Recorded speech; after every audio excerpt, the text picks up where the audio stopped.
Sayang, untuk perjalanan dinas kali ini, mobilnya aku tinggal saja ya. Dengan begitu, istrimu akan berpikir, ah, suamiku juga sama-sama ditipu, dan dia akan merasa tenang. Di dalam mobil suamiku, suara tawa seorang wanita asing menggema dengan jelas dari rekaman dashcam. Wah, kamu jenius sekali. Baiklah, aku akan lakukan sesuai katamu. Aku cinta kamu, bisik suamiku sebelum melangkah keluar dari pintu depan, menertawakanku bersama selingkuhannya. Dengan tangan gemetar, aku menghapus rekaman dashcam itu, dan dengan hati yang dingin, aku menekan tombol tujuan terakhir di GPS mobil. Di sana, terpampang nama-nama resor dan hotel yang tak kukenal di Bali. Di balik pesan "Aku cinta kamu" yang dikirimnya malam itu, tersembunyi sebuah kebenaran buruk yang mengguncang hidupku dari akarnya. Namun, mereka tidak tahu, kebohongan itu akan menjadi jerat yang mencekik leher mereka sendiri. Selasa pagi, sinar matahari yang masuk dari beranda membentang panjang di lantai ruang keluarga. Desis tajam uap panas menyembur dari setrika uap. Dimas, suamiku, sambil bersenandung kecil, menyetrika kerah kemejanya hingga kaku. Aku duduk di meja makan, memegang cangkir kopi dengan kedua tangan, memasang wajah seolah tak ada apa-apa. Meskipun telapak tanganku mulai basah oleh keringat, aku justru menggenggam cangkir itu lebih erat. Pemandangan pagi yang normal ini terasa begitu menyilaukan. Dimas, tumben sekali. Kenapa menyetrika sendiri? Tanyaku setelah menelan seteguk kopi, berusaha menjaga suaraku sedatar mungkin. Dimas sedikit terlonyak, dan kemeja di atas meja setrika sedikit berkerut, tetapi ia segera memasang senyum ramahnya yang biasa. Sudut bibirku secara refleks ikut terangkat, namun aku merasakan rahangku menegang. Senyum itu bukan untukku. Itu adalah ekspresi yang ia gunakan untuk meyakinkan dirinya sendiri. Perjalanan dinas kali ini penting, sayang.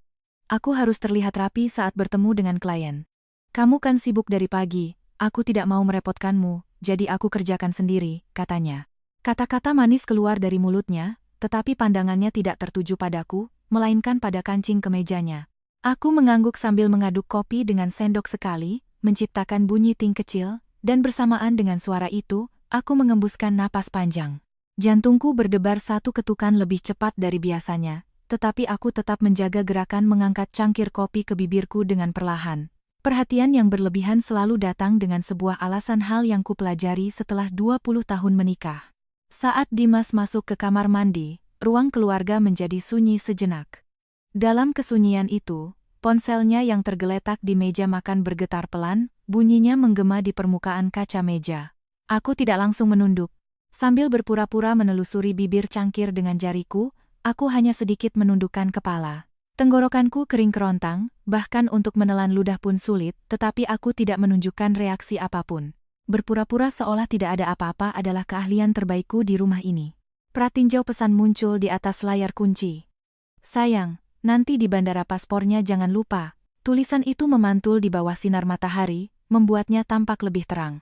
Ujung jariku terasa dingin, kontras dengan hangatnya cangkir kopi. Aku mengangkat cangkir sedikit, berpura-pura minum seteguk sambil berusaha menghapus jejak rasa ingin tahuku dari ekspresi wajah. Perutku terasa melilit, dan tanpa sadar bahuku membungkuk ke dalam. Yang ingin kupastikan bukanlah isi pesannya, melainkan seberapa bodohnya diriku selama ini. Saat itu, terdengar suara pintu kamar mandi terbuka. Aku sengaja meletakkan cangkir kopi dengan kecepatan yang wajar. Dimas keluar sambil mengeringkan rambutnya yang basah dengan handuk, lalu dengan gerakan cepat ia menyambar ponsel di meja dan memasukkannya ke dalam saku. Gerakannya jauh lebih tergesa-gesa dari biasanya. Aku hanya tersenyum tipis dan bergumam, tapi merasakan bibirku menegang. Itu bukan kebiasaan, itu kewaspadaan. Di depan pintu, sambil memakai sepatunya, Dimas tiba-tiba berkata, kali ini aku tinggal mobilnya. Parkir inap di bandara mahal, dan pulangnya pasti capek sekali, malas menyetir. Aku naik bus Damri saja. Mobilnya sudah terparkir rapi di basement. Aku mengangguk lebar. Oh, begitu ya. Ide bagus, jawabku lembut. Di bawah meja, tanganku mencengkeram lutut dengan erat untuk menahan gemetar. Perutku terasa mulas seolah diremas, tetapi aku tidak membiarkan suaraku bergetar sedikit pun. Kata-katanya tentang meninggalkan mobil terdengar bukan seperti upaya berhemat, melainkan seperti jejak yang harus dihapus. Hati-hati di jalan ya, ucapku sambil melambaikan tangan sekali ke punggungnya, sebuah formalitas seorang istri yang kutuntaskan sampai akhir. Begitu suara kunci otomatis berbunyi klik, aku mengembuskan napas dengan kuat. Tanganku bertumpu di sudut meja makan hingga buku-buku jariku memutih. Kakiku sempat lemas, tetapi aku menegakkan pinggang agar tidak jatuh. Jika aku pingsan sekarang, semua ini akan berakhir dengan kalimat, "Kamu hanya terlalu sensitif," saat dia kembali nanti. Bersembunyi di balik gorden, aku mengintip ke bawah. Dimas berjalan menuju pintu keluar utama apartemen sambil menarik kopernya, ponsel menempel di telinga, dan ia tertawa. Meskipun dari kejauhan suara tawanya tak mungkin terdengar, di telingaku, tawa itu terasa begitu dekat dan menggema, membuat perutku mual. Aku hanya membuka gorden selebar 1 jari, membatasi pandanganku, berpura-pura ini adalah aktivitas biasa, bukan pengintaian. Aku ingin tahu alasan mengapa ia begitu pelit memamerkan tawa itu di hadapanku. Begitu sosoknya menghilang, aku segera membuka laci di lemari sepatu. Kunci serep mobil yang dingin dan keras terasa di ujung jariku. Anehnya, sensasi logam itu justru menenangkanku. Sambil menyembunyikan kunci di telapak tangan, aku berpura-pura merapikan rambut di depan cermin, lalu menarik napas panjang untuk menenangkan dadaku yang berdebar kencang. Ini bukan waktunya untuk mengkonfrontasi, ini waktunya untuk memastikan. Tangan yang menekan tombol lift sedikit licin karena keringat, tetapi aku mengusapnya sekali ke sisi mantelku dan menekan angka menuju lantai basement dengan ekspresi datar. Selama lift turun, hanya dengungan mesin yang terdengar, dan di sela-sela suara itu, desisan setrika uap tadi pagi menyelinap masuk ke dalam ingatanku. Aku menggigit bibir dalamku sedikit, merasakan asin, tetapi pandanganku tetap lurus ke depan. Jika aku goyah, bukti pun akan goyah. Area parkir basement terasa sejuk dan lembab, bau beton yang khas menusuk hidung. Setiap kali gema langkah kakiku memantul di ruang yang lengang, bahuku menegang, dan aku menyesuaikan kecepatan langkahku, tetapi jantungku serasa berdebar dari telapak kaki. Di balik sebuah pilar, mobil sedan hitam milik Dimas terparkir dengan tenang. Aku menggenggam kunci serep di dalam saku mantelku lebih erat. Mobilnya masih di sini, artinya kebohongannya hari ini masih berlangsung. Saat aku membuka pintu dan duduk di kursi pengemudi, aroma parfum manis yang asing samar-samar tercium di antara aroma skincare miliknya yang menempel di jok. Aku berpura-pura membuka jendela sedikit sambil menarik napas dalam-dalam untuk menenangkan diri. Tenggorokanku tercekat. Ujung jariku gemetar, dan 1 detik sebelum menekan tombol start engine terasa begitu lama. Fakta bahwa hidungku telah menyadarinya lebih dulu adalah penghinaan terbesar. Layar GPS menyala, cahaya birunya menerangi punggung tanganku. Jariku berhenti sejenak di atas tombol tujuan terakhir. Aku berpura-pura mengusap layar, membersihkan sidik jari dengan ibu jariku, lalu menarik napas pelan untuk menyembunyikan getaran di tenggorokanku. Ujung jariku dingin, tetapi punggungku berkeringat tipis. Saat tombol ini kutekan, tak akan ada jalan untuk kembali. Ketika daftar tujuan muncul, aku berusaha untuk tidak melebarkan mataku. Parkir inap Bandara Soekarno-Hatta. Resor di Ubud, Bali. Kafe di Senopati. Tidak ada satupun lokasi yang berhubungan dengan kantor. Tanggalnya pun sama persis dengan akhir pekan saat aku menginap di rumah orang tuaku. Agar tidak terlihat panik, aku sedikit menarik sudut bibirku ke dalam, mengeluarkan ponsel, dan memotret layar satu persatu dengan fokus. Bahuku terasa sekeras batu, tetapi anehnya, foto-foto itu berhasil kuambil dengan sangat jelas. Semua kata-kata yang kupercaya kini tersisa sebagai koordinat di peta. Aku mengulurkan tangan ke arah dashcam di belakang kaca spion, berpura-pura meregangkan pergelangan tangan sekali untuk melepas ketegangan. Alih-alih langsung mencabut kartu memori, aku menyentuh layar dan membuka folder rekaman perjalanan. Selama proses itu, aku menahan napas agar tidak terdengar terengah-engah. Telingaku tiba-tiba menjadi sangat peka, bahkan suara kipas ventilasi parkiran pun terdengar jelas. Verifikasi harus dilakukan secara berurutan, bukan dengan emosi. Saat video diputar, di atas gambar basement yang kukenali, suara seorang wanita asing memenuhi kabin mobil. "Sayang, perjalanan dinas kali ini jangan bawa mobil ya." Disusul jawaban Dimas yang tertawa, lalu kata-kata seperti catatan tol dan jarak tempuh keluar dengan sangat spesifik. Aku secara refleks mengecilkan volume 1 tingkat agar suaranya tidak bocor keluar. Jari-jariku menekan tombol begitu kuat hingga terasa kebas. Dadaku sesak, napasku menjadi dangkal, tetapi aku menenangkan diri dengan gerakan seperti mengangguk. Ini bukan kesalahan atau kebetulan. Ini terencana. Wah, kamu pintar sekali. Jenius. Setelah suara Dimas, terdengar suara kecupan.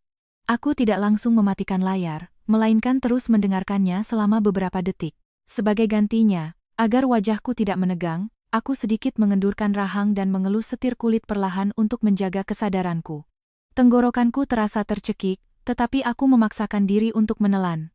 Jika aku berhenti sekarang, aku akan kembali ke dalam kepura-puraan. Aku mencabut kartu memori, meletakkannya dengan hati-hati di telapak tangan, dan memasukkannya ke dalam saku bersama kunci serep. Sensasi dingin plastik dan logam beradu. Dari tasku, aku mengeluarkan laptop, membukanya di kursi penumpang, dan mengatur napas. Dari luar, aku tampak seperti orang yang sedang mengerjakan sesuatu, meluruskan sudut layar dengan serius. Aku menggigit bibirku kencang hingga samar-samar terasa rasa darah. Ujung jariku masih gemetar, tetapi gerakanku tidak lambat. Sejak dikumpulkan, bukti-bukti ini ada di pihakku. Selama bar transfer file perlahan terisi warna hijau, aku kembali teringat desisan setrika uap di ruang keluarga tadi pagi. Seolah ingin mengusir suara itu dari kepalaku, aku berpura-pura mengetuk-netuk sisi keyboard laptop sambil menata ekspresiku. Irama detak jantungku berdebar di telinga, tetapi aku hanya menatap layar dan mengangguk. Saat ini, aku bukan seorang istri. Aku adalah seorang pencatat. Bunyi notifikasi transfer selesai terdengar singkat, tetapi rasanya menggema di seluruh area parkir. Aku memasukkan kartu memori ke dalam kantong kecil bridgesleting, mendorongnya jauh ke dalam tasku. Kunci serepku guling-gulingkan di telapak tangan sebelum menyembunyikannya kembali di saku. Dan alih-alih langsung menelepon Dimas, aku hanya menulis satu baris di memo ponselku. Konfirmasi waktu selesai perjalanan dinas. Persiapkan untuk catatan kedatangan di bandara. Ujung jariku masih dingin, tetapi tulisanku tidak goyah. Pilihan kecil yang harus kulakukan sekarang bukanlah berteriak, melainkan bersiap. Malam itu, aku mematikan semua lampu di ruang keluarga, hanya menyisakan satu lampu di atas meja makan. Cahaya kuningnya hanya menerangi sudut meja, sementara sisa ruangan tenggelam dalam kegelapan pekat. Aku duduk dengan punggung tegak di depan laptop, menatap layar seolah-olah aku hanya seseorang yang sedang melakukan pengecekan ringan, tetapi otot di belakang bahuku kaku menegang. Rasanya ini bukan rumah yang tenang, melainkan tempat persembunyian yang pas untuk menyembunyikan napas. Di layar laptop, jendela mutasi rekening real-time dari situs web kartu kredit terbuka. Kursor mouseku berada di atas tombol refresh, dan ujung telunjukku sedikit gemetar saat menggaruk pad. Mulutku kering dan kasar, ujung lidahku berulang kali menyentuh langit-langit mulut, tetapi aku tidak minum air. Cangkir kopi sejak siang tadi masih tergeletak di sudut meja, jejak bibirku yang mendingin di permukaannya terasa anehnya melekat di mata. Yang kutahan bukanlah dahaga, melainkan urutan untuk melakukan verifikasi. Ikon loading berputar-putar, dan saat berhenti, satu baris transaksi baru muncul di bagian paling atas layar. Duty free Bandara Ngurah Rai, pembayaran penuh, Rp50.000. 50 juta. Angka itu tampak dingin di atas layar biru. Aku berpura-pura tertawa, mengembuskan napas pendek dari hidung. Teringat tanganku sendiri yang membolak-balik brosur supermarket untuk berhemat Rp100.000, dadaku terasa sesak. Aku sedikit mengangkat dagu, menegangkan ekspresiku, dan mengetuk sudut pad sekali dengan kukuku, meninggalkan bekas. Ini bukan tentang uang. Ini adalah angka yang membuatku harus menghitung seberapa besar aku telah dibodohi. Tepat pada saat itu, ponsel di atas meja bergetar. Nama yang muncul di layar adalah Dimas. Aku tidak langsung mengangkatnya, memberiku jeda 1 detik untuk menatap layar. Tubuhku sudah tahu lebih dulu. Setelah beberapa saat seolah-olah sedang mengetik, sebuah kalimat yang tersusun rapi dengan gaya bahasanya muncul. Sayang, aku tadi membelikan hadiah untuk istri-istri bos klien. Barangnya agak mahal, jadi pengeluarannya besar. Nanti kantor akan menggantinya sebagai biaya entertainment. Jangan khawatir ya. Tanda seru di akhir kalimat. Jangan khawatir ya seolah membakar mataku. Aku berpura-pura akan membalas, mengetuk-netuk keyboard tanpa mengetik apapun, membiarkan kursor berkedip. Telapak tanganku memanas, lalu kembali mendingin. Aku menggigit bibir dalamku sedikit, merasakan asin. Kalimat jangan khawatir terdengar seperti aku yakin tidak akan ketahuan. Aku membuka jendela baru. Saat halaman putih peramban terbuka, cahayanya sedikit menyilaukan mataku. Aku menyipitkan mata untuk menyembunyikan kegelisahan. Kata-kata yang kudengar dari dashcam siang tadi terngiang-ngiang di kepalaku. Studio Pilates. Tas merek Resor ini. Aku mengambil selembar kertas, membentangkannya di meja, dan dengan pulpen, aku menulis kata-kata itu seolah sedang menatanya di dalam kotak, menekannya kuat-kuat. Suara ujung pulpen yang menggores kertas terdengar sangat keras di rumah yang sunyi. Mulai saat ini, ini bukan lagi soal perasaan, melainkan soal menyusun kepingan puzzle. Di kolom pencarian aplikasi berbagi foto, aku memasukkan tagar, pembukaan pilates, kencan romantis, hadiah dari kesayangan. Jariku yang menggulir layar bergerak lebih lambat dari biasanya, aku sengaja mengontrol kecepatan agar tidak melewatkan apapun. Lalu, sebuah siluet yang kukenali menarik perhatianku. Sebuah foto yang diambil di atas alat pilates, memamerkan lekuk tubuhnya. Dan di sampingnya, tergeletak kunci mobil seorang pria. Bentuk gantungan kunci kulitnya sama persis dengan yang ada di kunci mobil Dimas. Aku menelan ludah, menahan napas, lalu memperbesar gambar itu 2 kali dengan ujung jariku, untuk memastikannya tanpa ragu. Terlalu mirip untuk dianggap kebetulan. Nama akunnya adalah @Rina Pilates. Saat ku klik, deretan unggahan muncul, layarnya tiba-tiba menjadi cerah dengan foto-foto glamor. Tagar mesra, foto kaki di kolam renang hotel. Wajah prianya dipotong dengan cerdik, tetapi aku tahu. Bahu yang tidak terlalu lebar, jam tangan pintar hitam di pergelangan tangan kiri, tahi lalat kecil di belakang leher. Aku sedikit mengangguk ke arah monitor, seolah-olah memberikan stempel konfirmasi. Bahkan tanpa wajah, waktu yang dihabiskan bersama membuat seseorang bisa mengenali orang lain. Asyik sekali ya mainnya, gumamku pelan, lalu kututup mulutku sebelum kalimat itu selesai kuucapkan. Tanganku yang sedang menggulir berhenti pada unggahan 2 minggu yang lalu. Sebuah foto selfie sambil memeluk karangan bunga besar. Dan keterangannya, ini bukan sekadar perselingkuhan. Ini adalah transaksi yang melibatkan keluarga masing-masing. Aku memperbesar foto itu, mencoba membaca tulisan di pita karangan bunga. Kualitas gambarnya pecah, tetapi aku menyipitkan mata dan mengejanya huruf demi huruf. PT Jaya Konstruksi, Divisi Material, Hendra, Manajer, Hendra. Aku menulis nama Hendra di atas kertas, dan di sebelahnya kutulis lagi PT Jaya Konstruksi. Tekanan pulpenku begitu kuat hingga kertasnya sedikit berkerut dan pergelangan tanganku terasa pegal, tetapi aku tidak berhenti. Saat nama diketahui, sebuah peristiwa bukan lagi perselingkuhan, melainkan keberadaan pihak lain. Saat itu, di layar ponselku muncul panggilan video dengan nama suamiku. Nada deringnya seolah merobek keheningan ruang keluarga. Alih-alih memasang wajah kaget, aku memilih untuk memasang wajah lelah. Aku duduk membelakangi lampu agar wajahku terlihat lebih gelap, lalu dengan sangat perlahan menekan tombol terima. Oh, sayang, kamu sudah tidur.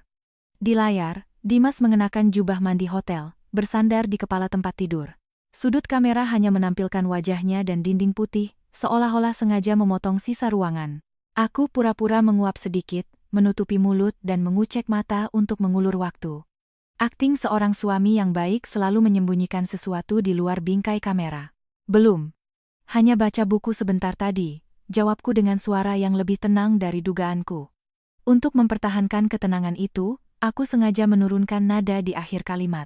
Dimas menguap dengan berlebihan sambil memijat lehernya. Aduh, capek sekali. Pesawatnya delay, cari bagasi juga lama. Teman-teman klien mengajak minum-minum lagi, tapi aku bilang aku lelah, tidak bisa ikut. Aku telepon karena kangen ingin lihat wajahmu. Aku mengangguk sambil berpura-pura tersenyum, tetapi senyum itu berhenti di bibir, tidak sampai ke mata. Tangan kiriku, di luar jangkauan kamera, menelusuri nama Hendra di kertas dengan ujung jariku. Dia melarikan diri dengan alasan kelelahan, sementara aku masuk lebih dalam ke dalam ingatanku. Pada saat itu, dari seberang telepon Dimas, terdengar suara air yang sangat samar. Sre. Suara air shower. Aku sengaja sedikit mengangkat alis, berpura-pura kaget, dan meringankan suaraku. Suara apa itu? Hujan ya di sana? Pupil mata Dimas sekejap melebar, dan layarnya sedikit bergoyang. Ia buru-buru mengubah sudut kamera sambil berbicara tidak jelas. Oh, iya. Di luar sepertinya hujan. Hujan badai mungkin? Cuaca di pulau tropis kan memang begini. Hahaha. Aku berpura-pura tertawa dan mengangguk. Oh, begitu, sambil menggambar lingkaran kecil di atas nama Hendra dengan pulpenku. Suara air, shower. Ujung pulpenku menggores kertas, suaranya terdengar jelas di telingaku. Kebohongan, selalu tidak peduli dengan musim. Kamu pasti lelah, cepatlah tidur ya. Aku juga mau tidur. Aku mempertahankan nada bicara seorang istri yang perhatian sampai akhir. Dimas menambahkan, aku cinta kamu, lalu menutup telepon. Aku kembali ke aplikasi berbagi foto Rina. Lingkaran merah menyala di tepi foto profilnya. Secara alami, ujung jariku menekannya. Begitu story-nya diputar, Cahaya gemerlap dari lounge hotel memenuhi layar. Di atas meja, tergeletak tas merek mahal seharga 50 juta yang kulihat di mutasi rekening tadi, dan 2 gelas sampanye beradu. Aku menahan napas, berusaha agar ekspresiku tidak menegang dengan meregangkan bahu sekali ke belakang dan sedikit menurunkan dagu. Di sudut video, lengan jubah mandi hotel terlihat sedikit. Lengan yang sama persis dengan yang dikenakan Dimas tadi. Aku menghentikan video dengan jariku, lalu memutarnya lagi, memastikan rekaman singkat itu 2 kali. Ujung jariku gemetar, tetapi aku melakukan gerakan memperbesar gambar sepelan mungkin. Apa yang kulihat dengan mata kepalaku sendiri bukan lagi kecurigaan, melainkan konfirmasi. Aku melirik jam dinding. Pukul 2 pagi. Aku tidak mengucapkan kata besok pagi, melainkan membuka kalender di ponsel dan menyetel 1 alarm. Besok, aku tidak akan bergerak sambil menangis. Aku akan bergerak lebih dulu, dalam diam. Keesokan paginya, saat aku bangun, tubuhku terasa berat seperti kapas basah. Udara dingin yang masuk dari celah jendela menusuk pipi, tetapi bahkan untuk mengeluarkan tangan dari selimut pun terasa sulit. Di atas meja makan, kertas-kertas yang kucetak semalam berserakan dengan sudut-sudut yang kaku. Aku mengusap mataku dengan lengan piyama, berjalan perlahan seolah ini adalah pagi yang normal. Waktu untuk menangis dan memohon sudah lewat, sekarang adalah waktunya untuk menentukan urutan demi bertahan hidup. Saat kubuka laptop, cahaya biru dari layarnya menerangi bagian bawah wajahku. Begitu meletakkan tangan di atas keyboard, ujung jariku terasa kaku seperti membeku. Aku membunyikan sendi-sendi jariku sekali untuk melemaskannya, lalu membuka aplikasi spreadsheet. Aku berpura-pura mendekatkan cangkir kopi ke mulut, mempertahankan postur seseorang yang sedang merapikan data. Emosi telah habis terkuras, yang tersisa hanyalah angka. Jari yang sedang menyalin daftar transaksi berhenti di angka pertama nomor kartu, 5.480. Seketika napasku tercekat. Aku sedikit menjauhkan wajahku dari monitor. Itu bukan kartu kredit pribadi. Itu kartu kredit korporat perusahaan. Aku menggulir ke atas. Ujung jariku berulang kali tersangkut di tepi keyboard. Ini bukan lagi perselingkuhan. Ini adalah pesta pora dengan uang perusahaan. Gila. Kataku dalam hati, sebelum kata itu sempat keluar. Aku melihat riwayat transaksi 6 bulan terakhir. Kata-kata seperti biaya representasi dan tunjangan kesejahteraan berjejer rapi, dan di bawahnya, tanggal-tanggal perjalanan Rina cocok persis. Aku menggambar tanggal di kertas memo, lalu menarik garis untuk menghubungkannya. Lapangan golf di Sentul, restoran omakase di SCBD, barang-barang mewah dari Plaza Indonesia. Suara pulpen yang menggores kertas, terdengar sangat keras di dalam ruangan. Di kepalaku, kata-kata seperti pemecatan, audit, dan pidana melompat-lompat tanpa penjelasan. Sejak saat ini, masalahnya bukan lagi pengkhianatan, melainkan kasus kriminal. Jika Dimas ditangkap karena penggelapan. Begitu kalimat itu terbentuk di kepalaku, aku menahan napas dan tak bisa mengembuskannya. Saat itu, notifikasi dari aplikasi berbagi foto Rina muncul. Aku berhenti mengusap embun di cangkir dan menekan layar. Foto interior sebuah toko yang sedang direnovasi. Aku memperbesarnya sekali lagi. Tenggorokanku terasa terbakar, ludah pun tak keluar. Dia menghadiahinya dengan kartu korporat, dan sekarang seolah-olah akan mengubah hidupnya juga. Sebelum aku selesai berpikir dari mana modalnya berasal, tanganku sudah bergerak lebih dulu. Aku masuk ke aplikasi mobile banking dengan sertifikat digital Dimas. Aku mengendurkan alisku agar tidak mengerut, hanya ujung jariku yang memutih karena mencengkeram mouse dengan erat. Saat aku menekan tombol manajemen pinjaman, jariku sedikit gemetar. Jawabannya selalu ada bukan di tempat yang tersembunyi, melainkan di tempat yang sedang berjalan. Pengajuan pinjaman KPR sedang diproses. Jumlah, Rp2.000. Agunan. Apartemen yang ditinggali saat ini. Napasku tertahan di tenggorokan, perutku melilit seolah diikat tali. Aku menatap lurus ke langit-langit. Rumah ini bukan lagi rumah kami, suaranya berubah menjadi jaminan utang. Seharusnya tidak mungkin tanpa persetujuanku. Pikiran itu melintas seperti kilat. Aku memutar tubuhku dan membuka laci penyimpanan dokumen. Laci terbuka dengan suara berderit, aroma kertas menguar. Aku mengusap keringat di dahi dengan punggung tangan, mencari tempat di mana stempel nama dan meterai biasanya kusimpan, tetapi yang tersisa hanyalah ruang kosong. Beberapa hari yang lalu, Dimas berkata, aku perlu mengambil beberapa dokumen di kantor kelurahan, butuh stempelmu, dan membawanya pergi. Adegan itu muncul dengan sangat jelas. Permintaannya untuk meminjam dokumen sebenarnya berarti meminjam asetku. Sebelum umpatan sempat keluar, aku membuka laci bawah dan mengambil obat maag. Aku mengunyah dan menelannya tanpa air. Bubuk pahit itu menggores tenggorokanku. Dengan satu tangan menekan perut, aku bangkit dengan bertumpu pada lantai. Mataku terasa panas, tetapi alih-alih menyeka air mata, aku hanya menggosok hidungku sekali, memasang ekspresi sedang tidak enak badan di wajahku. Menangis berarti selesai. Menelannya berarti langkah selanjutnya lahir. Bersandar di lantai dengan napas terengah-engah, aku menatap tumpukan kertas. Sudut-sudut hasil cetakan berkilauan di bawah cahaya lampu meja, dan kilauannya terasa sangat tajam. Aku menulis angka 3 di buku catatanku. 1. Cegah pencairan pinjaman. 2. Ajukan pembagian harta dan penyitaan terlebih dahulu. 3. Selesaikan setelah itu. Tulisanku menjadi pendek dan tebal. Di bawah kalimat terakhir, aku menggarisinya sekali lagi. Urutannya harus diubah jika aku ingin selamat. Aku masuk ke kamar mandi dan membasuh wajah dengan air dingin. Suara air yang menampar pipiku terdengar keras. Di depan cermin, aku mengeringkan wajah dengan handuk. Aku membuka lemari, menyingkirkan rajutan yang biasa kupakai, dan mengeluarkan setelan jas hitam. Riasanku lebih tegas dari biasanya, bibirku merah. Setelah mengaplikasikan lipstik, aku menempelkannya pada tisu sekali untuk membuatnya tahan lama, lalu sedikit mengangguk pada bayanganku di cermin. Yang kubutuhkan sekarang bukanlah kecantikan, melainkan ketegasan. Dokumen-dokumen yang kucetak semalam, surat keterangan stempel nama, KTP semua kumasukkan ke dalam amplop coklat. Amplop itu terasa berat. Aku menekan ujungnya dengan jari hingga tertutup rapat, suaranya berdesir pelan.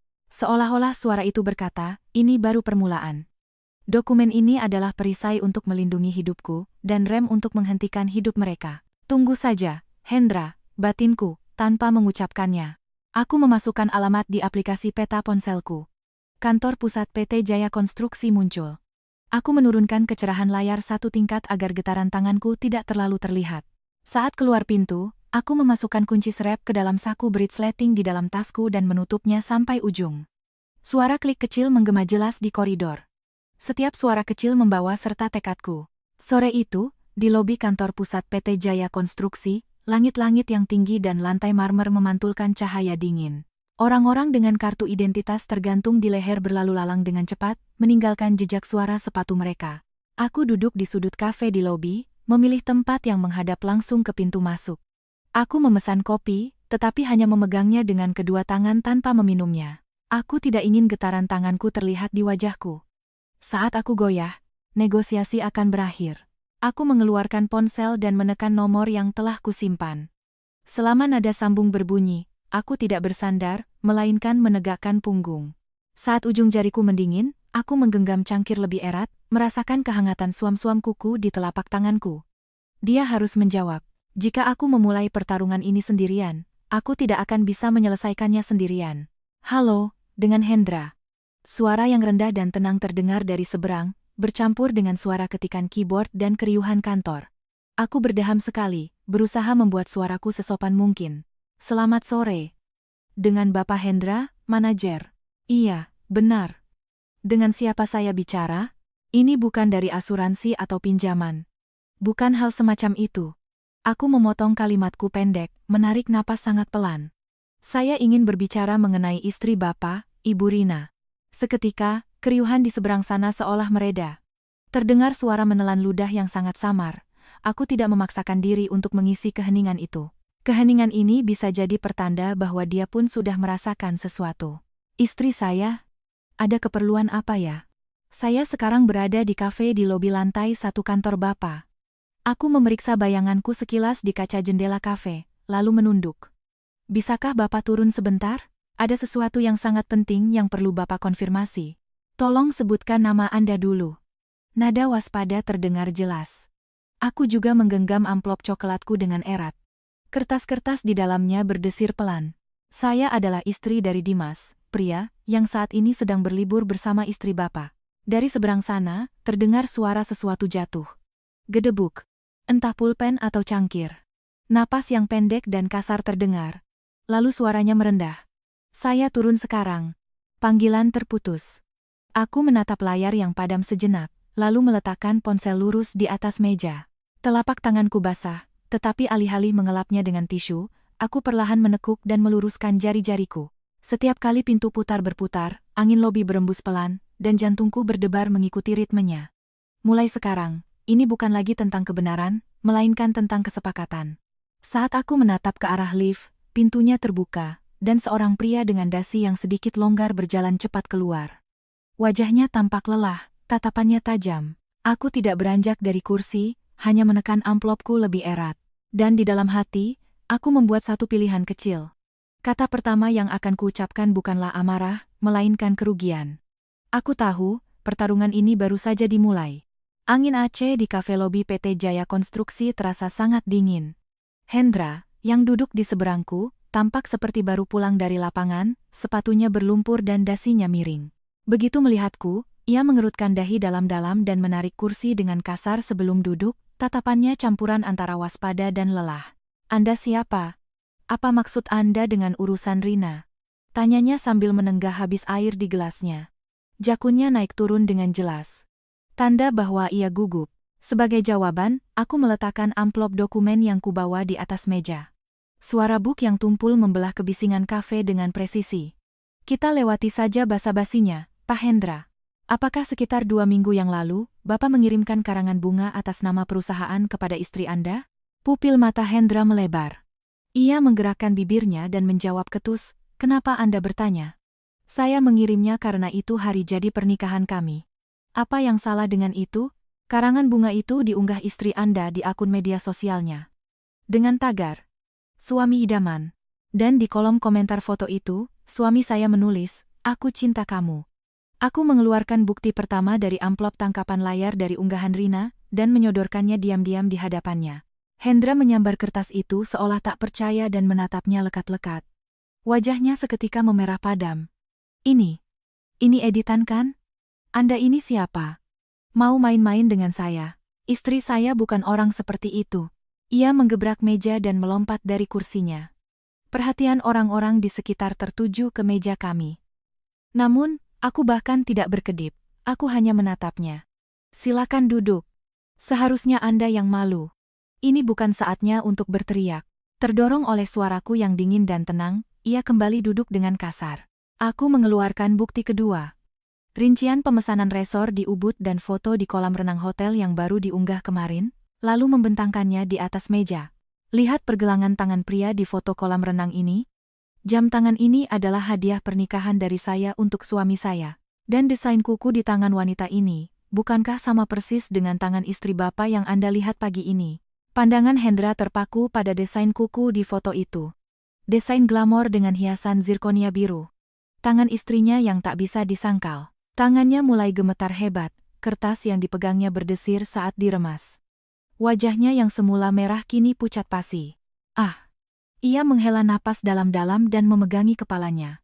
Napasnya yang kasar keluar dari mulutnya. Saat kecurigaan yang selama ini ia tepis berubah menjadi kepastian, harga diri seorang pria hancur berkeping-keping di depan matanya. Aku memberinya selembar tisu dan menunggu sejenak. Membiarkannya hancur adalah bagian dari strategiku. Setelah beberapa saat menunduk, ia mengangkat wajahnya dengan mata yang basah. Tatapannya telah berubah. Rasa dikhianati dengan cepat berganti menjadi niat membunuh.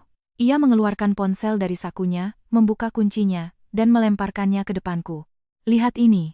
"Apa ini?" "Tablet istri saya." "Maksud saya, wanita itu. Dulu saya yang membelikannya. Dan dia tidak pernah logout. Saya sudah curiga, tapi ternyata apa yang Anda bawa adalah kenyataan." Aku mengintip layar yang ia sodorkan. Riwayat percakapan di aplikasi pesan. "Dimas. Rin, setelah perjalanan ini selesai, aku akan segera bereskan semuanya. Aku tidak akan memberinya pesangon sepeser pun. Semua aset sudah kusembunyikan, aku akan menyuruhnya pergi dengan badan saja."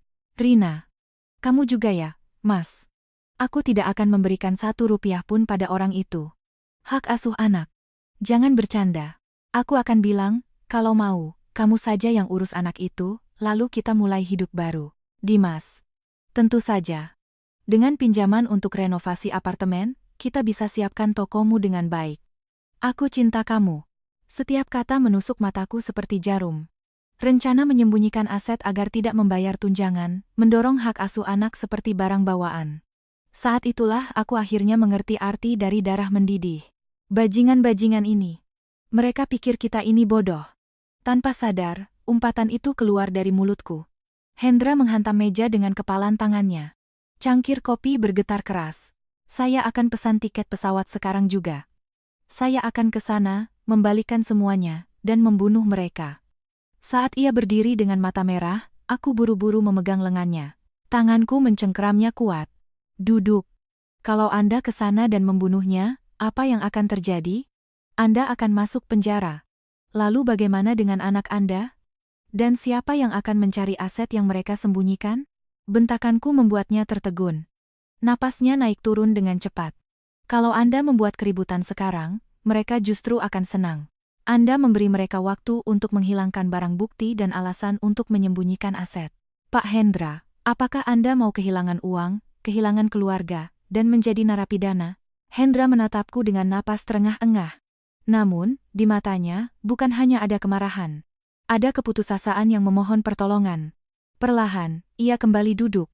Lalu apa yang harus saya lakukan? Hanya diam saja? Tidak. Kita akan menghancurkan mereka dengan lebih pasti.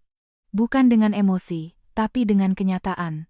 Aku menyejajarkan amplop dokumenku dan tabletnya di atas meja. Lalu dengan suara rendah dan jelas, aku melanjutkan. Saya lulusan tim audit di sebuah perusahaan besar. Menemukan penggelapan dan melacak uang adalah keahlian saya. Suami saya menggunakan kartu kredit korporat untuk membelikan istri Anda barang-barang mewah. Ini bisa dijerat dengan pasal penggelapan dana. Mata Hendra membelalak. Penggelapan? Benar. Tapi kita tidak bisa mengungkapkannya sekarang. Jika perusahaan tahu, aset suami saya akan disita lebih dulu. Kalau begitu, baik saya maupun Anda tidak akan mendapatkan pesangon sepeser pun. Urutannya sangat penting. Aku meminum seteguk air dingin untuk membasahi tenggorokan, lalu dengan suara rendah dan jelas, aku memaparkan rencanaku. Pertama, kita berpura-pura tidak tahu sampai mereka kembali. Kedua, pada hari mereka kembali dengan perasaan paling lengah, kita akan menyodorkan bukti di rumah masing-masing secara bersamaan. Ketiga, kita akan mendapatkan tanda tangan mereka di surat cerai dan surat pelepasan hak atas harta terlebih dahulu. Keempat, setelah semua proses hukum selesai dan aset kita aman, barulah kita laporkan suami saya ke perusahaannya atas penggelapan. Hendra mendengarkan kata-kataku dengan bengong, lalu perlahan mengangguk. Kekecewaannya perlahan memudar, digantikan oleh ketenangan yang dingin. Rina. Wanita itu punya satu rekening bank atas namanya. Dia bilang itu untuk biaya hidup, tapi sepertinya dia punya kantong lain di sana. Saya akan coba cetak mutasinya. Bagus sekali. Itu bisa jadi kartu truf yang kuat. Kalau kita bisa mengaitkannya dengan masalah penggelapan pajak, mereka tidak akan bisa berkutik. Kami berdiskusi dengan kepala berdekatan, seperti dua orang yang merencanakan kejahatan. Tanggal kepulangan, waktu kedatangan pesawat, hingga waktu eksekusi di rumah masing-masing. Seiring dengan selarasnya lini masa kami, rasa takut di dalam diriku berubah menjadi perhitungan. Saat kami meninggalkan kafe, hari sudah mulai gelap. Di depan pintu kafe, Hendra mengulurkan tangannya padaku. Tangannya kasar dan kapalan, tetapi saat ini, rasanya seperti tangan sekutu yang paling bisa diandalkan. Ibu Anya, kita senasib ya. Akhir pekan ini, mari kita berikan mereka neraka. Tentu. Neraka yang sangat panas hingga mereka tidak bisa keluar. Kami berjabat tangan singkat dan kuat. Suhu kemarahan yang terpancar dari tangannya, anehnya, berdetak dengan ritme yang sama persis dengan jantungku. Dalam perjalanan pulang, aku menatap cermin spion di mobil dan tersenyum. Anya yang penurut dan lembut di masa lalu sudah tidak ada lagi. Di cermin, duduk seorang wanita asing dengan tatapan predator yang mengincar mangsanya. 3 hari lagi. Nikmatilah sepuasnya. Aku menginjak pedal gas dalam-dalam. Mobil melesat menembus kegelapan tanpa ragu. Tidak ada lagi rasa takut. Skenarionya telah kutulis, dan mereka kini bernapas di atas telapak tanganku. Hari H, Minggu sore pukul 4. Ruang keluarga terasa sunyi dan dingin, seperti laut sebelum badai. Aku duduk tegak di tengah sofa, memeriksa kembali barang-barang yang tersusun di atas meja. Surat gugatan cerai yang telah disusun sempurna oleh pengacara, surat pernyataan pelepasan hak atas harta bersama, surat pernyataan pelepasan hak asuh anak, dan di sampingnya, tumpukan tebal bukti penyalahgunaan kartu kredit korporat, serta dokumen pengajuan pinjaman. Semuanya lengkap, berada di tempatnya. Semua tirai tebal di ruang keluargaku tutup, membuat ruangan menjadi remang-remang meski masih siang. Hanya layar televisi besar yang memancarkan cahaya biru pucat dari mode siaga, menerangi wajahku. Beze. Ponsel yang tergeletak di meja bergetar singkat, dari Hendra. Sudah tiba. Terpantau masuk ke basement. 5 menit lagi naik. Saya juga sudah siap.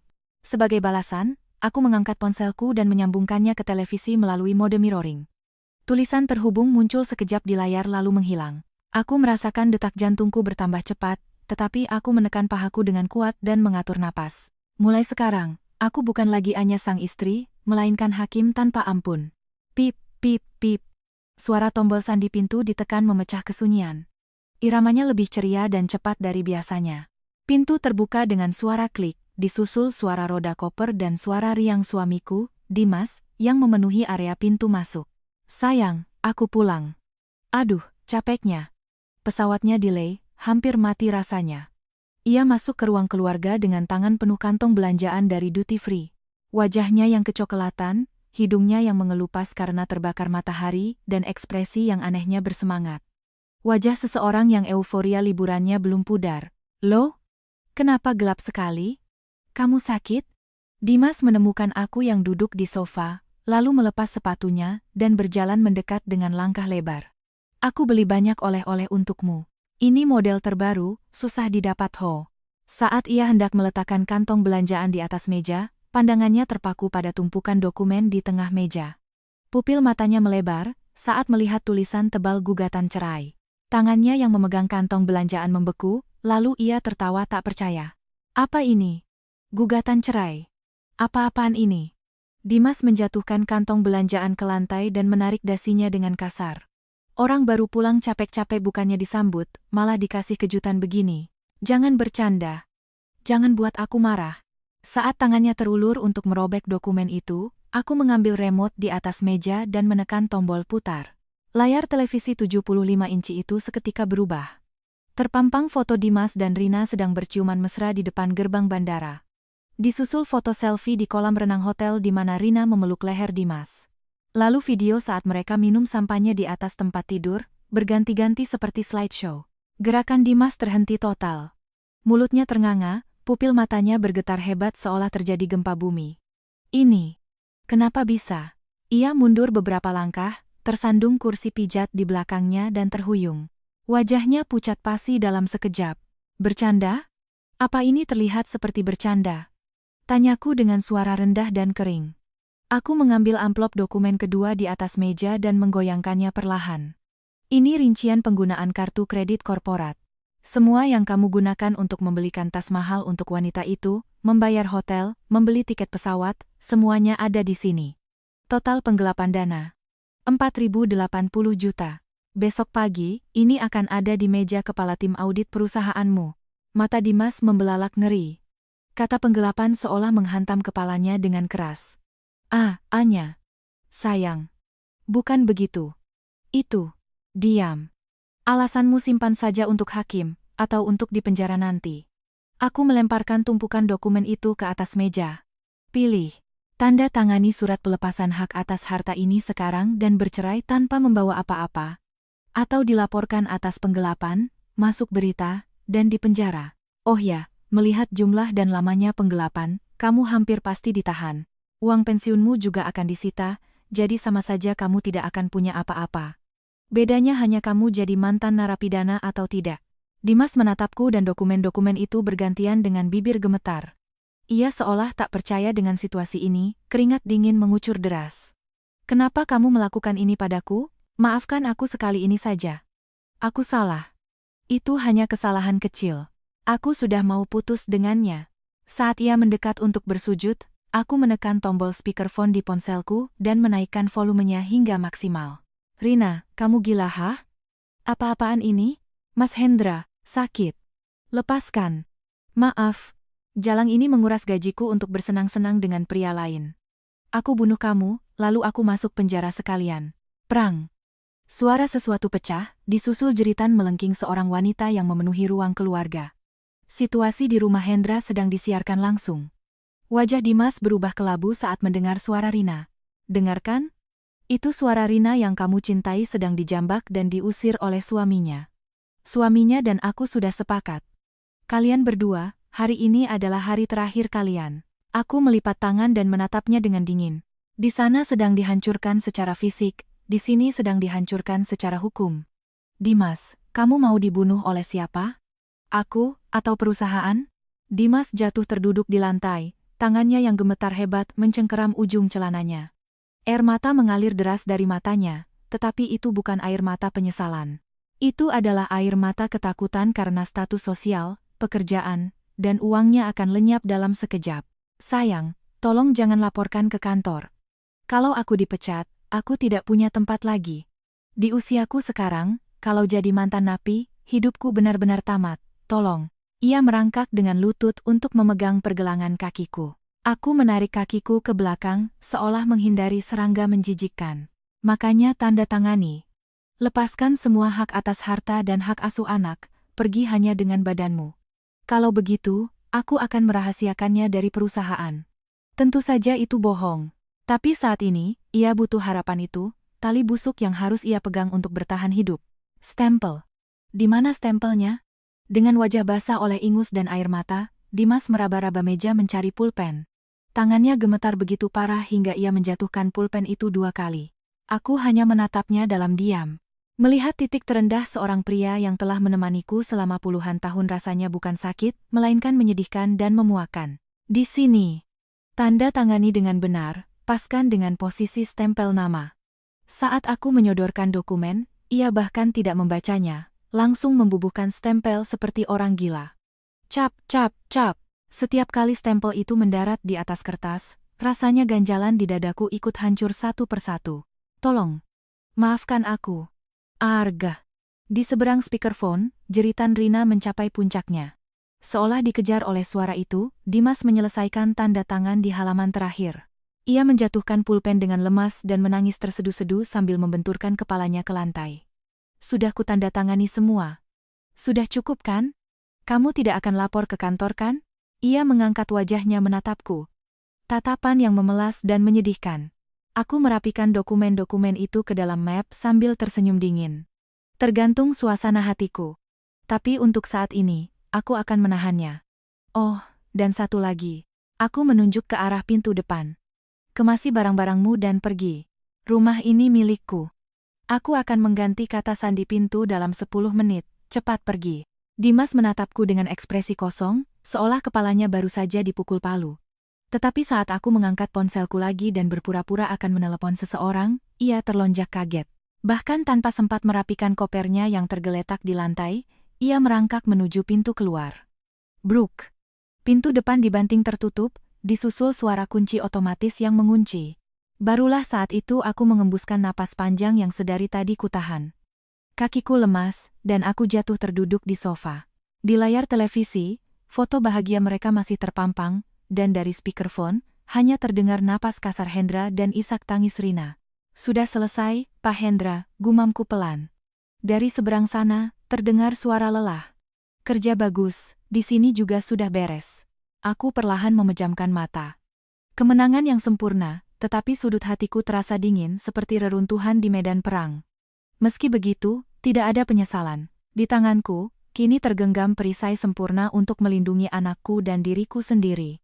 Sekarang, tinggal langkah selanjutnya. Ruang keluarga diselimuti keheningan berat pasca badai. Dimas berjongkok di sudut sofa, memasukkan pakaiannya secara acak ke dalam koper yang kulemparkan padanya. Tangannya gemetar hebat seperti penderita alkoholisme, bahkan untuk melipat satu kemeja saja butuh waktu lama. Suara isakannya terdengar berirama, tapi bagiku itu seperti polusi suara. Cepat bergerak. Ku bilang 10 menit, kataku sambil menepuk-nepuk jam tanganku. Dimas terlonyak dan buru-buru melemparkan gulungan kaos kaki ke dalam koper. Aa-nya, sayang. Aku benar-benar tidak punya tempat tujuan. Malam ini saja. Izinkan aku menginap malam ini saja. Besok aku akan cari sauna atau tempat lain, katanya memelas, menatapku. Wajahnya yang bengkak karena bekas air mata sungguh tidak enak dilihat. Kamu suka hotel kan? Tidur saja di suite yang kamu tempati bersama wanita itu. Saat aku menjawab dengan dingin dan melipat tangan, bel pintu berbunyi nyaring. Ting tong, ting tong, ting tong. Buka pintunya. Anya, kamu di dalam kan? Ibu tahu. Buka pintunya. Suara keras yang kukenali. Ibu mertuaku. Sepertinya Dimas diam-diam menghubunginya untuk meminta bantuan. Aku melihat sekilas ekspresi lega bercampur rasa rendah diri di wajah Dimas. Begitu bala bantuan bernama Ibu tiba, ia yang tadinya membungkuk, perlahan menegakkan punggungnya. Aku menghela napas dalam-dalam dan menekan tombol pembuka kunci pintu. Begitu pintu terbuka, ibu mertuaku menyerbu masuk seperti badai. Anakku yang malang, Dimas. Ia bahkan tidak melepas sepatunya, langsung berlari ke ruang keluarga, memeluk putra sulungnya, dan menangis meraung-raung. Apa yang terjadi? Kenapa kamu sampai diusir begini? Kamu tidak punya tempat lain. Kenapa kamu mengemasi barang-barangmu? Memangnya ini rumah siapa? Ibu mertuaku berhenti menepuk-nepuk punggung putranya, lalu memutar kepalanya dan menatapku tajam. Tatapan yang penuh racun. Kamu sudah gila ya? Laki-laki kerja di luar itu wajar kalau sesekali berbuat salah. Hanya karena itu kamu minta cerai dan mengusir anakku? Apa kamu pantas disebut menantu? Aku sudah tahu kamu memang seperti ini. Wanita jahat. Iblis. Ujung jarinya menunjuk-nunjuk ke udara, nyaris mengenai wajahku. Dulu, aku pasti akan menunduk dan berkata, maafkan saya, Bu. Tapi hari ini, aku berbeda. Oh, Ibu datang? Selamat datang. Pas sekali, saya juga baru mau menghubungi Ibu. Aku mengambil tablet yang tergeletak di meja makan. Di dalamnya ada file cadangan dari tablet Rina yang dikirimkan Hendra. Berbuat salah? Apakah penggelapan dana perusahaan oleh putra ibu sebesar hampir 500 juta rupiah untuk membelikan wanita lain barang-barang mewah itu sebuah kesalahan? Dan mencoba mengambil pinjaman 2 miliar dengan menggadaikan rumah ini juga sebuah kesalahan? Apa? Penggelapan? Mata ibu mertuaku membelalak. Soal uang, terutama uang putranya yang akan hilang, ia adalah orang yang paling sensitif. Jangan bohong. Dimasku itu anak pintar. Dia tidak mungkin melakukan hal seperti itu. Ini pasti karanganmu kan? Seperti dugaanku, ia tidak percaya. Aku menyalakan layar tablet dan membuka salah satu ruang obrolan. Lalu di kolom pencarian, aku mengetik kata, nenek bau tanah. Itu adalah istilah yang digunakan Dimas dan Rina saat membicarakan ibu mertuaku sambil tertawa. Silakan lihat ini. Ini percakapan putra ibu dan wanita itu saat mengenang ibu. Aku menyodorkan tablet itu tepat di depan matanya. Ia yang tadinya menyipitkan mata, segera memakai kacamatanya dan mulai membaca. Dimas. Duh, ibuku telepon lagi minta uang. Orang tua itu benar-benar tidak tahu malu, kapan matinya ya? Rina. Tertawa.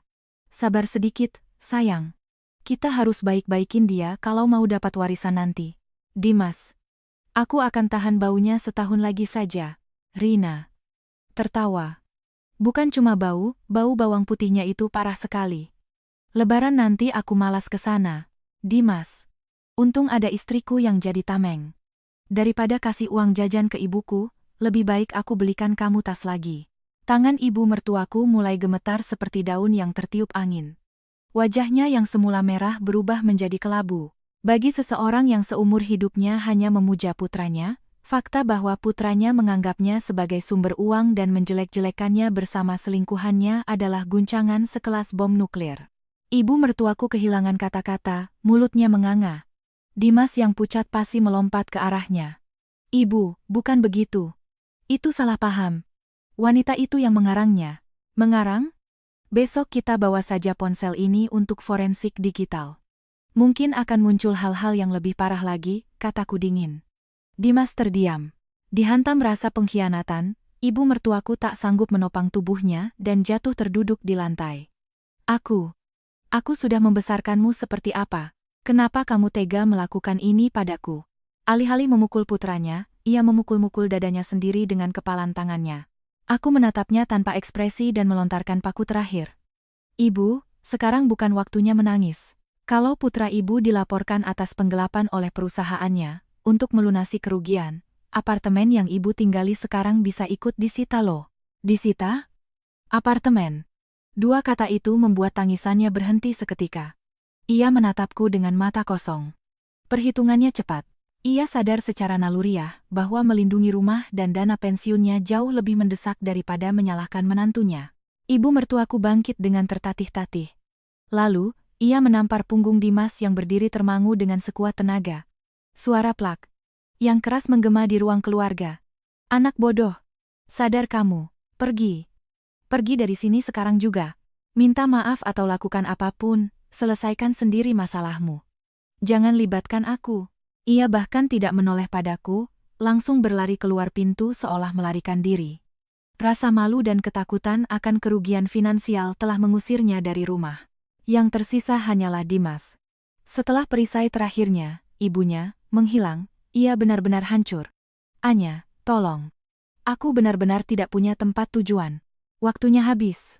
Aku menarik resleting koper yang diisi seadanya oleh Dimas dengan kasar hingga tertutup. Lalu aku membuka pintu depan lebar-lebar. Lampu sensor di koridor menyala, memancarkan cahaya terang. Keluar. Kalau tidak, aku akan hubungi satpam dan polisi bersamaan. Mau dilaporkan atas tuduhan penyusupan? Dimas membaca dari tatapanku bahwa tidak ada ruang untuk kompromi. Ia menundukkan bahunya, menarik pegangan koper dengan lesu, dan berjalan keluar. Celana olahraga, kemeja kusut, pakaian yang tidak serasi. Pria yang beberapa hari lalu menyetrika kemejanya sambil bersenandung sudah tidak ada lagi. Saat itu, tetangga seberang yang sedang menunggu lift keluar membawa kantong sampah. Ia terkejut melihat penampilan Dimas dan mundur selangkah. Loh, Bapak dari kamar 301, ada apa? Dimas menutupi wajahnya karena malu dan menunduk dalam-dalam. Aku sengaja membanting pintu depan keras-keras. KLIK. Suara kunci otomatis mengunci terdengar lebih merdu dari musik apapun. Aku segera mematikan interkom. Aku menutup kembali tirai ruang keluarga, berjaga-jaga jika ia membunyikan bel lagi atau terdengar suara memohon. Bezz. Ponsel di sakuku bergetar. Waktunya sempurna. Dari Pak Hendra. Hendra. Barusan Rina setuju dengan syarat gugatan cerai tanpa tuntutan balik. Tunjangan, pembagian harta, semua dilepaskan. Dia pergi hanya dengan badannya. Bagaimana situasi di sana? Melihat pesan itu, rasanya napas yang tersumbat menjadi lega. Sebuah kemenangan telak. Di sana dan di sini, semua berakhir dengan sempurna. Anya. Di sini juga sudah selesai. Sampahnya sudah saya buang tadi. Terima kasih atas kerja kerasnya. Aku meletakkan ponsel di meja makan dan berjalan ke kamar anakku. Saat kubuka pintu perlahan, aku melihat punggung anakku, Bima, yang sedang membaca buku sambil memakai headphone. Berkat headphone peredam bising yang kupakaikan sebelumnya, ia sama sekali tidak tahu keributan besar yang terjadi di luar. Bima, panggilku lembut sambil melepas headphone-nya. Anakku tersenyum dan menoleh. Mama. Papa sudah pulang? Sudut hatiku terasa nyeri, tapi aku memeluknya erat dan berbisik lembut. Papa pekerjaannya sangat sibuk, jadi dia pergi jauh lagi. Untuk sementara, kita akan tinggal berdua ya. Bima bisa kan menjaga rumah dengan mama? Bisa dong. Aku kan anak kuat. Jawabnya riang sambil menyandarkan wajahnya di dadaku.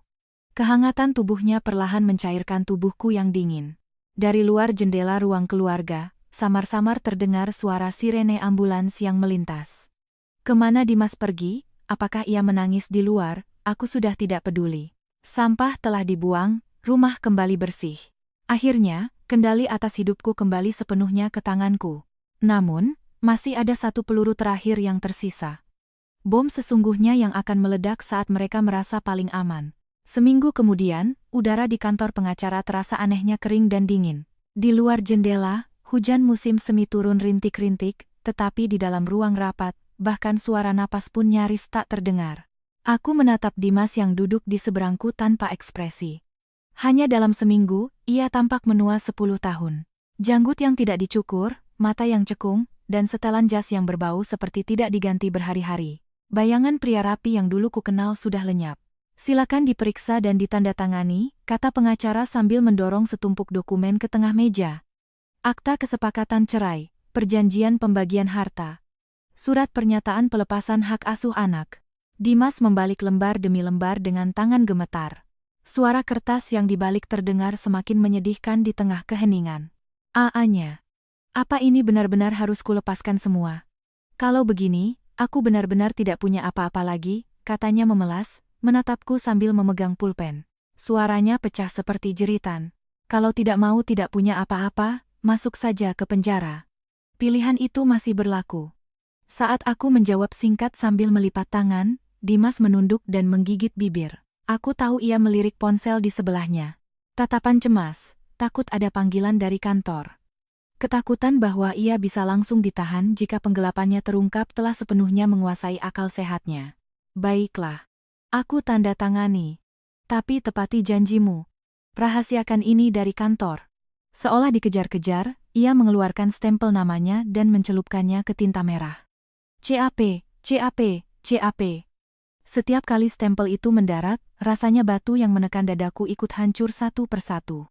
Balik nama rumah, rekening bank, dan pembayaran tunjangan anak sekaligus semuanya secara hukum menjadi milikku. Setelah menandatangani halaman terakhir, Dimas bersandar lemas di kursi dan menghela napas dalam-dalam. Sudah cukup kan? Aku pergi. Harus kembali ke kantor. Ia bangkit seolah melarikan diri. Aku menatap punggungnya sambil tersenyum dingin. Ya, selamat tinggal. Semoga kita tidak bertemu lagi. Begitu pintu kantor tertutup di belakangnya, aku mengangguk pada pengacara. Terima kasih atas kerja kerasnya. Tolong segera proses pendaftaran balik nama di BPN. Secepat mungkin. Tentu Bu, jangan khawatir. Hari ini juga akan kami proses. Saat aku keluar dari gedung, rintik hujan dingin jatuh di atas payungku. Aku mengeluarkan ponsel dan membuka folder pesan yang tersimpan. Di sana ada file terkompresi berisi bukti penggelapan Dimas dan rincian rekening atas nama Rina yang dikirimkan Hendra. Tujuan: Hotline Tim Audit PT Jaya Konstruksi, laporan anonim. Subjek: laporan terkait penyalahgunaan dan penggelapan kartu kredit korporat oleh Dimas, manajer divisi penjualan. Tanpa ragu, aku menekan tombol kirim. Sebuah pop-up pesan terkirim muncul di layar. Aku sudah menepati janjiku. Aku merahasiakannya sampai kamu selesai menandatangani. Senyum dingin tersungging di bibirku. Meledakkan bom setelah pembagian harta selesai adalah balas dendam yang paling aman dan pasti. Dengan begini, bahkan jika perusahaan menuntutnya dan mencoba menyita asetnya, mereka tidak akan bisa menyentuh aset yang sudah berganti nama menjadi milikku. Bom itu tidak butuh waktu lama untuk meledak. 2 hari kemudian, sore hari, sebuah nomor tak dikenal meneleponku. Tanpa menjawab pun, aku tahu itu Dimas. Nomornya sudah kublokir, jadi ia pasti menelepon dari telepon umum atau meminjam ponsel orang lain. Aku menekan tombol tolak dan membalikkan ponselku. Seketika, rentetan pesan singkat masuk. Anya, kamu gila. Tim audit datang. Kamu sudah janji tidak akan melapor. Aku sekarang dinonaktifkan. Tolong bantu aku sekali ini saja. Kalau aku dipecat, uang pensiun disita, dan dilaporkan polisi, hidupku tamat. Tolong maafkan aku, kumohon. Notifikasi pesan berbunyi tanpa henti. Aku bisa membayangkan dia sedang menghentak-hentakkan kaki dan berteriak di seberang sana. Namun, hatiku setenang danau. Hukum karma. Dia hanya membayar harga atas dosa yang telah ia perbuat. Menurut kabar yang beredar, PT Jaya Konstruksi gempar. Bukan hanya karena jumlah penggelapannya, tetapi karena rincian perjalanannya ke luar negeri bersama istri simpanannya dengan dalih menjamu klien terlalu terang-terangan. Papan buletin internal perusahaan ramai, dan Dimas disidang oleh komite disipliner. Kabarnya, tindakan pelaporan pidana juga sedang dipertimbangkan. Malam itu, ibu mertuaku datang ke rumah. Berbeda dengan beberapa hari yang lalu, ia tampak benar-benar kehilangan kekuatan, duduk lemas di depan pintu. Anya, tolong buka pintunya. Ibu yang salah. Tolong bantu Dimas. Di layar interkom, ibu mertuaku memohon sambil menangis. Tapi aku tidak mengangkat gagang interkom. Ibu juga orang lain bagi saya. Jika ibu terus datang, saya akan mengajukan perintah penahanan. Lagi pula, untuk melunasi uang penggelapan putra ibu, seharusnya ibu tidak punya waktu untuk melakukan ini. Pergilah cari uang untuk biaya pengacaranya. Suara dinginku yang keluar dari speaker membuat ibu mertuaku tertegun. Setelah menatap pintu dengan ekspresi kosong sejenak, ia pergi. Ia bahkan tidak punya tenaga lagi untuk berteriak atau merengek, seperti tentara kalah perang. Kabar tentang Rina juga kudengar dari Hendra. Setelah bercerai tanpa harta, Rina tidak punya uang untuk membayar tunjangan dan melarikan diri ke kota kecil di kampung halamannya.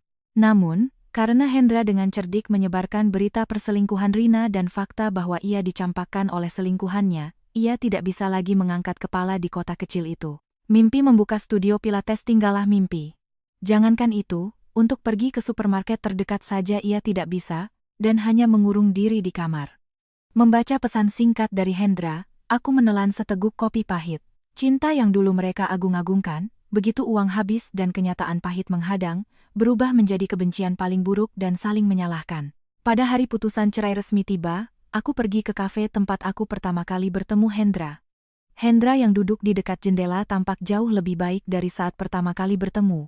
Alih-alih sepatu berlumpur, ia memakai sepatu pantofel bersih, dan aura membunuh di matanya telah hilang. "Selamat siang, Bu Anya," katanya sambil berdiri dan sedikit menunduk. Aku tersenyum dan duduk di seberangnya. Keheningan yang canggung namun nyaman menyelimuti kami. "Saya ingin menunjukkan ini." Aku mengeluarkan akta cerai dari tasku dan meletakkannya di atas meja. Hendra juga mengeluarkan dokumen yang sama dari sakunya dan menaruhnya di sebelah milikku. "Saya juga baru dari kantor catatan sipil kemarin. Saya cek kartu keluarga, sudah bersih." Rasanya aneh melihat kolom status perkawinan kosong. Ia tersenyum getir sambil memainkan cangkir kopinya. "Apa Anda menyesal?" tanyaku. Ia perlahan menggeleng. "Tidak." Rasanya seperti memotong bagian tubuh yang membusuk. "Sakit. Tapi jika dibiarkan, seluruh hidup saya akan ikut membusuk. Saya tertolong berkat Anda, Bu Anya. Jika sendirian, saya pasti akan dikuasai emosi dan gagal. Saya juga sama. Tanpa Pak Hendra, saya rasa saya tidak akan bisa mengumpulkan bukti sendirian. Terima kasih banyak atas kerja kerasnya." Kami saling menatap, bertukar penghiburan tanpa kata. Sebuah solidaritas yang hanya dimengerti oleh orang-orang yang berbagi luka yang sama. Tapi kami tahu, pertemuan ini harus menjadi yang terakhir. Setiap kali kami saling melihat, pengkhianatan yang menjijikkan dan masa lalu yang kelam akan kembali teringat. Hendra bangkit lebih dulu. "Mulai sekarang, mari kita bahagia di jalan masing-masing. Jaga anak Anda baik-baik." "Tentu. Bapak juga, jaga diri baik-baik." Aku menjabat tangannya yang terulur. Tangan yang kasar namun hangat.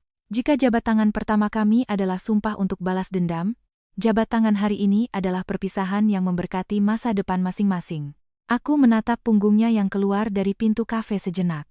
Bersamaan dengan suara lonceng pintu, ia menghilang di antara kerumunan orang. Aku tetap di kursiku, meminum kopi yang sudah dingin sambil menatap keluar jendela. Hujan telah reda, dan dari celah awan, sinar matahari mulai menyinari. Aspal yang basah berkilauan. Sesampainya di rumah, aku membuka lebar jendela balkon untuk ventilasi. Udara pengap keluar, digantikan angin segar, yang memenuhi ruang keluarga. Mama, Bima, yang baru pulang dari taman kanak-kanak, berlari masuk. "Wah, anak Mama, sudah pulang?" Aku mengangkatnya tinggi-tinggi. Aku suka aroma sabun dan keringat dari tubuhnya. "Mama, tadi di sekolah aku menggambar. Lihat ini." Di buku gambar yang disodorkan Bima, ada gambar aku dan dia sedang bergandengan tangan sambil tersenyum. Tempat untuk ayahnya kosong, tetapi kami di dalam gambar itu tampak lebih ceria dari biasanya. "Wah, bagus sekali gambarnya. Bimaku memang hebat." Aku mencium pipinya dan bertekad dalam hati. Untuk melindungi senyum anak ini, aku akan rela menjadi penjahat seberapapun seringnya. Rumah yang telah bersih dari jejak suami terasa lebih luas dan nyaman dari yang kukira. Aku mengambil ponsel dan membuka aplikasi jual-beli online. Aku memotret stick golf kesayangan Dimas, koleksi minuman kerasnya, dan konsol gamenya, dijual cepat. Kondisi mulus. Nego. Begitu diunggah, notifikasi obrolan langsung berdatangan.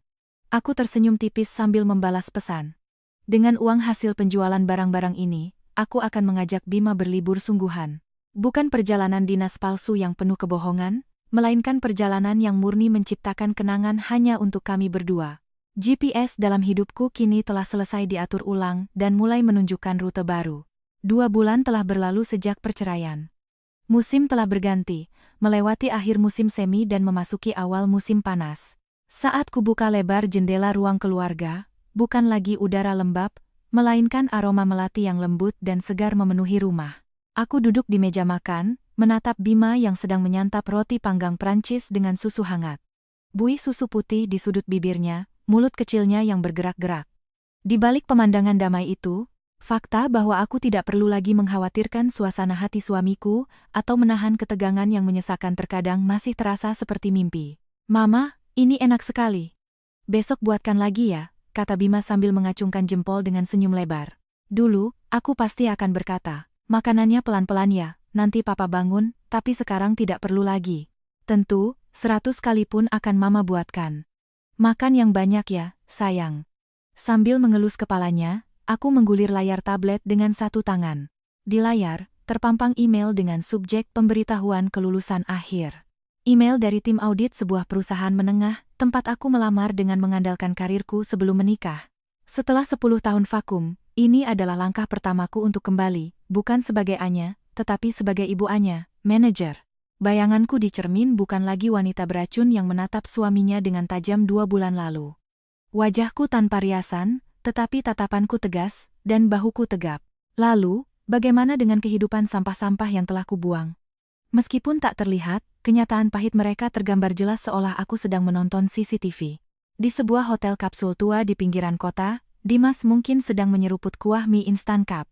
Dinding yang berbau apek, suara batuk dari kamar sebelah, dan udara pengap tanpa jendela adalah semua yang ia miliki. Ia akhirnya dipecat. Data penggelapan yang dilaporkan secara anonim terlalu spesifik dan fatal, hingga tak ada ruang untuk pembelaan.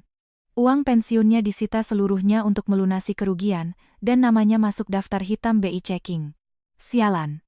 Ia mungkin menggigit mie yang sudah lembek sambil menyalakan dan mematikan ponselnya, berharap aku berubah pikiran dan menghubunginya, atau ibunya diam-diam mengirimkan uang. Tapi di layar ponselnya, yang ada hanya notifikasi tagihan kartu kredit dan pesan penipuan.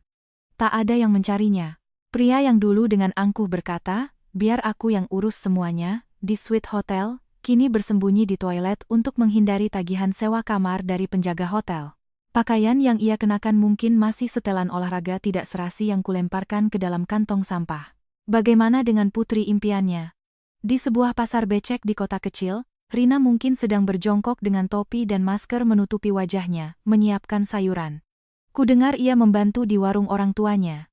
Itu kan anak Pak RT. Yang dari Jakarta itu, katanya selingkuh sama suami orang terus diusir pulang. Wah, memalukan ya? Cantik-cantik kok begitu.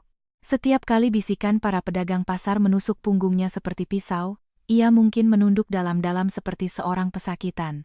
Gosip yang disebarkan Hendra telah menyebar luas, dan Rina benar-benar terisolasi di kotanya. Bagaimana dengan cinta mereka yang membara?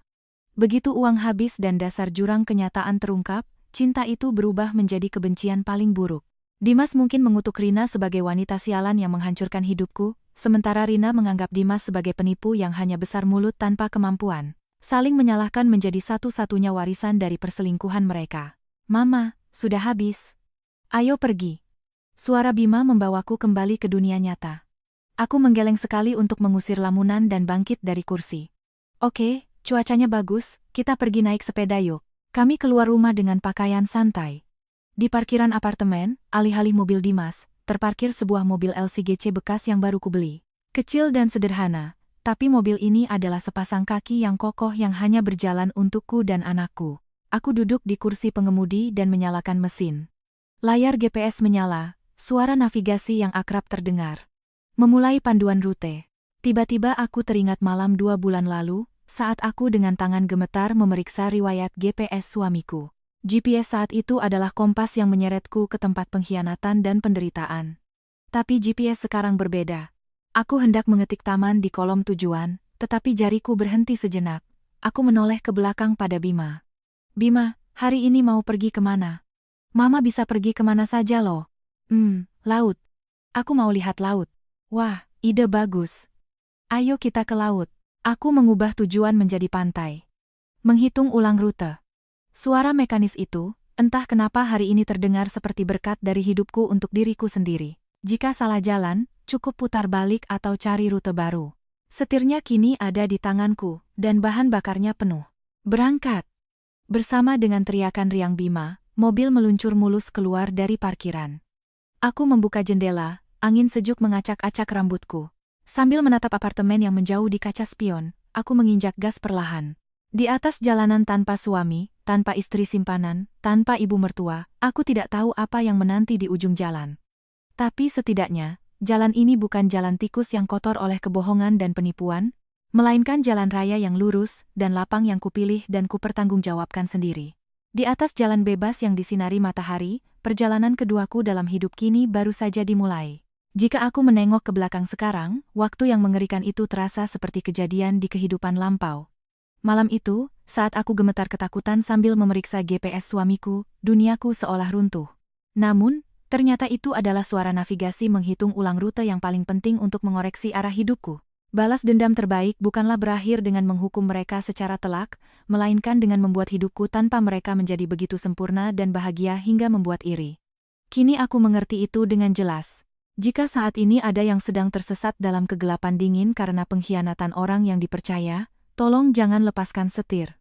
Jika Anda masuk ke jalan yang salah, kapanpun Anda bisa putar balik. Setir kehidupan ini hanya bisa dipegang oleh diri sendiri. Terima kasih telah mendengarkan ceritaku dalam waktu yang lama, dan terima kasih telah mendukungku, Anya, untuk bangkit kembali. Semoga jalan di hadapan Anda semua juga selalu lurus, lapang, dan tanpa hambatan.